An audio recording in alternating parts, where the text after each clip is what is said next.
tout le monde, je suis ravie de vous retrouver dans une nouvelle vidéo et comme promis, aujourd'hui je teste avec vous les maquillages de chez Primark. Vous allez voir, j'ai fait une belle sélection entre applicateurs, pinceaux et aussi produits bien évidemment. Je vous laisse découvrir ça dans la suite de la vidéo. Donc on va commencer tout logiquement par le fond de teint. Alors il y a énormément de choix de produits en termes de fini, en termes de texture. Ça va de la bébé crème au fond de teint hyper couvrant. Moi, pour pouvoir pousser un petit peu le test jusqu'au bout, j'ai choisi un fond de teint mat et avec une couvrance totale apparemment et longue tenue. Donc on va voir s'il tient toutes ses promesses. Pour la longue tenue, je vous mettrai une annotation dans la barre d'infos, donc n'hésitez pas à aller checker. Et je vous mettrai aussi toutes les références, les teintes exactes, les prix des produits, parce que si jamais j'en oublie, comme ça au moins on est tranquille et vous les aurez en barre d'infos. Pour appliquer mon fond de teint, j'ai choisi deux outils d'application, à commencer par l'éponge qui est à 1 €, qui est très similaire en termes de forme au Beauty Blender. Je ne l'ai pas encore lavé, pas encore humidifié, je vais aller le faire juste après pour voir un petit peu ce que ça rend aussi humide et je vous dirai déjà mes premières impressions sans même avoir appliqué le produit. Et pour la deuxième méthode, j'ai tout simplement opté pour un pinceau, mais pas n'importe quel pinceau puisque c'est un pinceau brosse, donc c'est comme ceci, ça ressemble grossièrement à une brosse à dents. Le manche est en rose gold, il est magnifique, le pinceau est très doux, les poils sont bien resserrés, bien denses, enfin tout ce qu'on attend d'un pinceau brosse. On va voir ce qu'il donne à l'application. Je ne sais pas si je vous l'ai dit, mais il était à 6 € et il existe en plein de tailles différentes. Donc première impression après avoir lavé et donc humidifié l'éponge, c'est que ça n'a rien à voir avec la Beauty Blender. De toute façon, je m'en doutais bien, à 1 €, on ne pouvait pas non plus s'attendre à des miracles. Elle est toujours aussi dure, elle s'est pas du tout assouplie.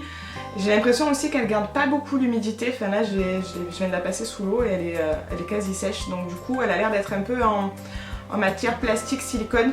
Elle a cet aspect beaucoup moins mousseux que peut avoir la Beauty Blender et surtout en termes de taille, elle est petite quoi, pour faire tout le visage. Heureusement que je fais que la moitié avec ça et l'autre moitié avec le pinceau brosse parce que sinon j'en aurais pour un petit moment à mon avis. Ok, donc du coup je vais appliquer un petit... Ouh! Ah oui, c'est liquide. Je m'attendais pas à ce que ça soit aussi liquide. Regardez. Je sais pas si vous allez voir quelque chose. Donc la couleur elle m'a l'air un petit peu foncée, on va voir ce que ça donne une fois étalée, mais il y avait ou ça ou porcelaine et je sais que porcelaine ça aurait été beaucoup trop clair et puis là je me dis qu'avec les beaux jours qui vont arriver, au pire je vais prendre un petit peu des couleurs mais je vais pas en perdre. Donc je vais en prélever un petit peu avec l'éponge, on va faire ce côté là.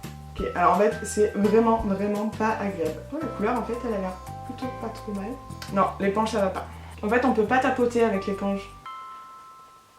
Je suis obligée de lisser la matière et du coup je perds tout le pouvoir couvrant s'il y en a. Du coup là pour l'instant je peux pas trop voir. Non, ça va pas du tout. On va essayer dans l'autre sens. Et en fait ouais, elle absorbe énormément de produits. Là j'ai plus de produits et j'ai même pas fait la moitié de ma joue. Je sais pas si vous allez pouvoir le voir mais ça fait pas du tout un résultat uniforme. Alors certes on dirait que j'ai pas de produit mais je pense qu'en fait j'en ai vraiment pas puisque l'éponge a absorbé quasiment tout le fond de teint. Donc ouais, pas terrible pour cette éponge là, je valide pas. Du coup pour pas fausser quand même le test du fond de teint puisque lui il a rien demandé à l'éponge, je vais continuer avec ma Beauty Blender. Alors ne faites pas attention, elle est vraiment dans un état pitoyable, là je la fais tirer jusqu'au bout. J'en ai une neuve qui attend dans le tiroir mais ça me fait mal au cœur de jeter 17 € tous les 2 mois. Donc j'essaye de l'économiser au max. On attaque avec le fameux pinceau. Alors j'ai jamais utilisé de pinceau comme ça pour le visage. J'ai déjà utilisé les pinceaux comme ça pour les yeux et pour l'anti-cerne, mais jamais sur le visage. Je sais pas trop comment je vais m'en sortir. Oh là là, en fait le fond de teint il est super liquide. Donc je vais en mettre une toute petite molette.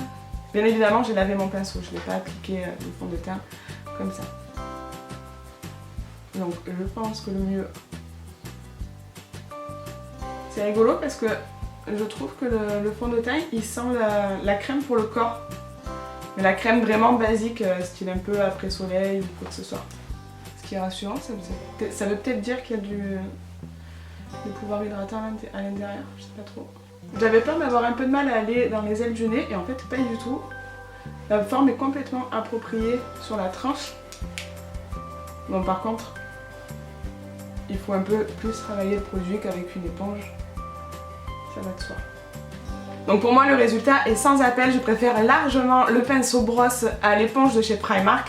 Si vous aussi vous avez testé l'éponge et que vous en avez pensé du bien ou la même chose que moi, n'hésitez pas à me dire ça dans les commentaires, ça me fera plaisir de voir un petit peu vos avis.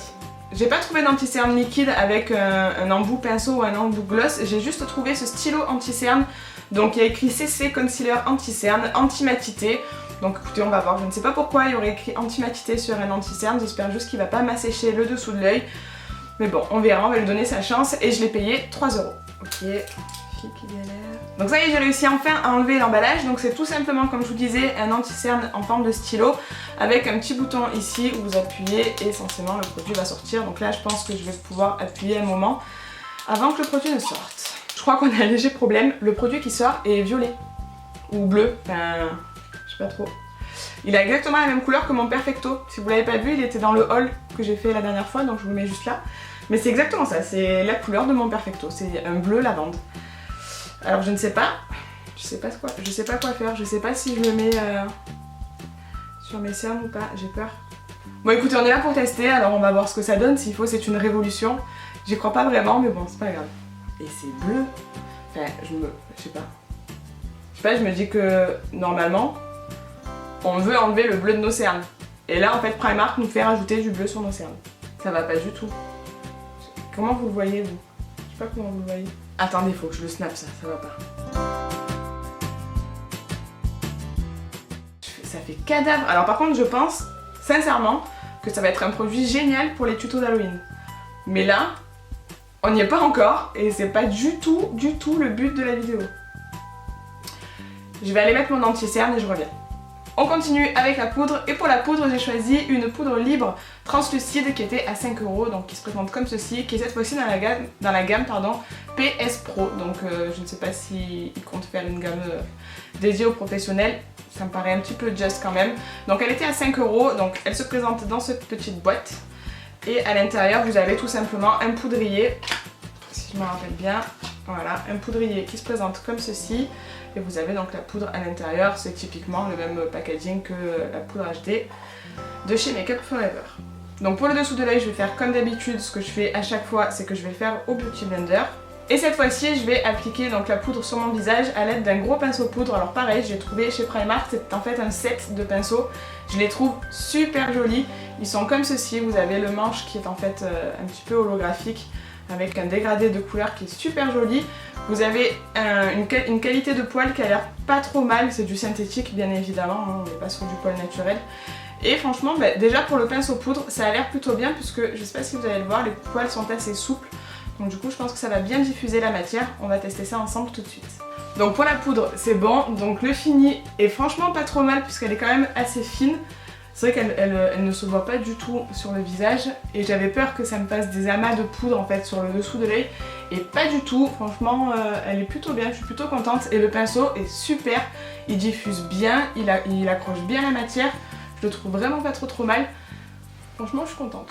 Donc quand je suis allée chez Primark, il y a 4 produits que j'ai pas trouvé et que franchement, je suis un petit peu triste parce que j'aurais aimé vous faire vraiment le total look avec les produits Primark. C'est le bronzer, le blush, l'highlighter et le produit pour les sourcils. Donc que ce soit un crayon, une pommade ou quoi que ce soit, il n'y avait rien des 4 produits que je viens de vous dire. Donc je vais faire tout ça hors caméra et je reviens pour tester le reste. On va pouvoir passer aux yeux et pour les yeux en fait j'ai longuement hésité parce qu'ils ont vraiment pas mal de choix de palettes. Il y en avait beaucoup en promo mais bon franchement elles avaient toutes des traces de doigts, des chutes de paillettes un petit peu de partout. J'ai essayé encore une fois de prendre la plus propre entre guillemets. J'ai vaporisé un petit peu d'alcool très fort sur l'ensemble de la palette pour un petit peu éliminer tout ce qui pouvait être bactéries. Ça aussi c'est une petite astuce si vous voulez par exemple donner une palette à une copine ou qu'une copine vous donne une palette. Vaporiser un petit peu d'alcool sur tous vos fards, de toute façon tous les fards en poudre, ça marche pour tout, même pour le rouge à lèvres, ça permet un petit peu de désinfecter les poudres et les textures. Donc là, j'ai choisi cette petite palette. Je sais pas si vous allez bien voir les couleurs, de toute façon je vous ferai un gros plan pour que vous puissiez mieux les voir. Mais c'est une palette en fait de neutre, il y a quelques fards mat et quelques fards satinés. J'ai pas l'impression qu'il y ait des fards avec des grosses paillettes, en tout cas s'il y a des paillettes elles sont très fines. Donc on va voir encore une fois si la pigmentation est au rendez-vous et surtout s'il y a des chutes. Mais bon, jusque là, je me prononce pas parce qu'on peut avoir quand même des très belles surprises. J'ai pas pris de pinceau pour les yeux tout simplement parce que j'ai pas trouvé mon bonheur. Donc du coup, je vais faire avec mes propres pinceaux à moi. Mais bon, je vais utiliser un pinceau plat, un pinceau estomper. Et je pense que c'est tout, on verra en fonction de la pigmentation des fards. Et je voulais pas préciser tout à l'heure, mais elle était à 2,50 €. Donc franchement, 2,50 € pour 9 fards s'ils sont bien pigmentés. Je pense que ça vaut vraiment le coup. Je vais faire un maquillage très simple, encore une fois c'est pas un tuto donc du coup ne vous attendez pas à avoir des explications, je vais juste voir la pigmentation des fards. Donc dans un premier temps, je vais essayer de travailler ce que je ferai en premier, donc mon creux de paupière, et je vais y aller avec la couleur du milieu, qui est en fait un brun moyen, qui a l'air un petit peu irisé. C'est pas le mieux pour le creux, mais bon. Franchement, je trouve ça vraiment bien. Je sais pas si vous allez pouvoir voir quelque chose. J'espère, c'est quand même le but, mais...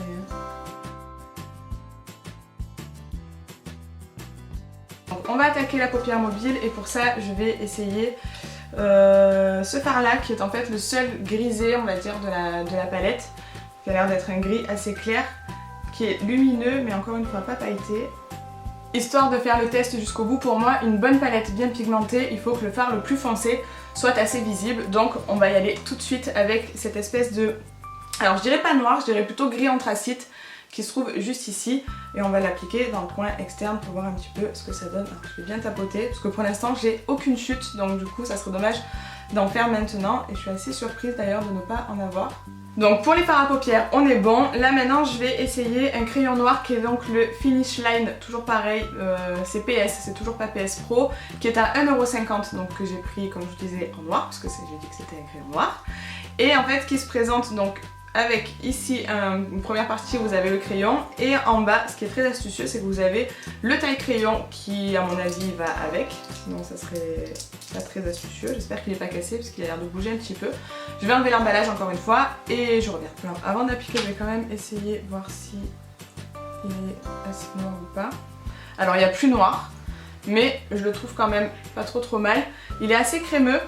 Ah bah si, eyeliner résistant à l'eau. Ah oui, parce que toute cette gamme qui est un petit peu en espèce de gomme avec des écritures enfin, des petites touches de couleur, c'est apparemment une gamme qui est waterproof. Donc écoutez, on verra, je ne compte pas aller me baigner tout de suite, mais bon, on verra bien. Donc moi je vais le mettre en muqueuse supérieure et on va essayer de le mettre aussi un petit peu en ras de cils. On continue dans la même lancée cette fois-ci avec le mascara qui est exactement de la même collection. Donc Splash Proof, j'aime bien le nom, c'est pas mal. Donc waterproof, donc mascara étanche carrément. Donc il se présente comme ceci, donc c'est assez original pour un mascara en forme de tube. J'ai pas pu voir la brosse puisqu'encore une fois il n'y avait pas de testeur. On va la découvrir ensemble, c'est pas grave. Elle a pas beaucoup de produits, ça a l'air de quand même assez bien essoré. J'avais peur d'avoir beaucoup trop de produits quand j'ai vu le début de la brosse sortir. Mais bon, écoutez, je sais pas ce qu'il promet, il y a pas énormément d'indications dessus. Ils disent juste qu'il est résistant à l'eau, mais il dit pas s'il apporte de la longueur ou du volume. Donc bon, on va voir ça ensemble. Ok, donc j'ai fait un œil et en fait, je pense que il apporte juste de la définition et le fait qu'il soit waterproof, donc en fait il colore juste les cils. Je trouve pas qu'il apporte plus de longueur ou de volume que ça. On arrive maintenant à l'étape des lèvres et pour les lèvres j'ai choisi deux combos. Donc en fait de la même gamme toujours que pour le crayon et le mascara. Donc la gamme waterproof, j'ai pris ce crayon à lèvres qui est extrêmement pétant apparemment. Il a l'air pas mal punchy. Donc c'est la teinte Cheerleader et il était à 1,50 € tout comme le crayon noir. Et pour aller avec, j'ai pris donc ce Matte Long Lasting Liquid Lipstick. Ah, c'était écrit en français, c'est plus simple. Matte rouge à lèvres liquide durable. Pas dans le bon ordre, mais c'est pas grave, on aura compris le principe. Donc il était à 2,50 € et il est également dans la teinte Cheerleader. Donc c'est bien qu'ils suivent les mêmes teintes pour les rouges à lèvres et pour les crayons, donc ça c'est plutôt un bon point. Je viens de finir d'appliquer le crayon, je le trouve super sympa, il est très crémeux, il est bien pigmenté, il s'applique facilement. Sincèrement c'est pour l'instant une bonne surprise, on va voir ce que donne tout de suite le rouge à lèvres mat liquide. La texture est super sympa à appliquer, il s'applique vraiment en très peu de temps, l'embout est très précis.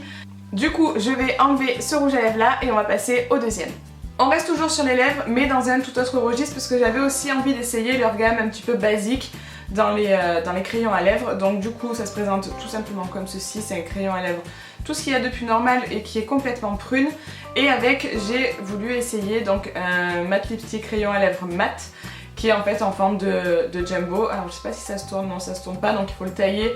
C'est pas des plus pratiques mais bon si la couleur est sympa pourquoi pas. On passe tout de suite à l'application du crayon. On peut passer maintenant au jumbo, donc qui est apparemment de la même couleur, on va bien voir. Donc verdict, j'aime beaucoup la couleur. Encore une fois, faites attention parce que le crayon qui sert donc à faire le contour des lèvres n'est pas exactement de la même couleur que ce qu'on peut appliquer après. Il est légèrement plus clair, en tout cas dans les deux teintes que j'ai essayé aujourd'hui. Les teintes n'étaient pas similaires on va dire et elles étaient quand même légèrement plus claires, donc il faut bien repasser même sur les bords avec votre produit lèvres final. Mais sincèrement, mis à part ce petit souci technique, j'aime beaucoup la couleur, j'aime beaucoup la texture aussi, ça c'est beaucoup plus crémeux comparé au lipstick liquide de tout à l'heure. Donc ouais, c'est assez confortable. Je sais pas ce que ça va donner en termes de durée. Encore une fois, je vous dirai ça dans les commentaires, donc n'hésitez pas à aller jeter un petit coup d'œil. Mais bon, je suis assez satisfaite. Niveau lèvres, je trouve que franchement, les produits sont top. Ça y est, le test est maintenant terminé et comme vous avez pu le voir, j'ai des chouchous mais j'ai aussi des flops. Donc pour récapituler un petit peu, j'ai quasiment tout aimé sauf 3 produits. Et donc le premier, bien évidemment, vous vous en doutez, c'est l'espèce de Beauty Blender, donc on va dire l'éponge maquillage parce qu'il n'a rien du tout du Beauty Blender mis à part la forme. Franchement, j'ai pas trouvé ça terrible, ça n'applique pas du tout la matière. On est obligé de lisser alors que c'est pas du tout le principe d'une éponge, donc forcément pour moi il remplit pas ses critères. Gros fail, je pense que ça a été le plus gros fail de la vidéo, c'est quand même l'espèce d'anti-cerne qui est bleu lavande. Je n'ai toujours pas compris, je pense que je vais aller regarder sur le site de Primark si jamais je le retrouve et je vous mettrai ça dans la barre d'infos pour que vous puissiez vous aussi savoir à quoi il sert parce que franchement pour moi c'est un mystère. On termine les flops avec le mascara puisqu'à part le nom, donc Splash Proof que je trouve trop mimi, et le packaging, c'est les deux seules choses que j'ai aimées dans ce mascara. Je trouve qu'il n'apporte ni volume ni longueur, donc je vois pas trop à quoi il sert mis à part de colorer les cils en noir. Enfin bref, après ça reste que mon avis. J'espère que la vidéo vous a plu, je vous laisse la liker, la commenter et la partager et nous on se voit très vite dans une prochaine vidéo. Ciao ciao! Bien évidemment, si la vidéo vous a plu, je vous laisse vous abonner, c'est complètement gratuit, ça se passe juste ici, vous avez juste à cliquer sur ma tête dans le petit rond. Et aussi n'oubliez pas d'aller visionner les vidéos précédentes. Je vous fais des bisous, je vous dis à très vite, ciao ciao!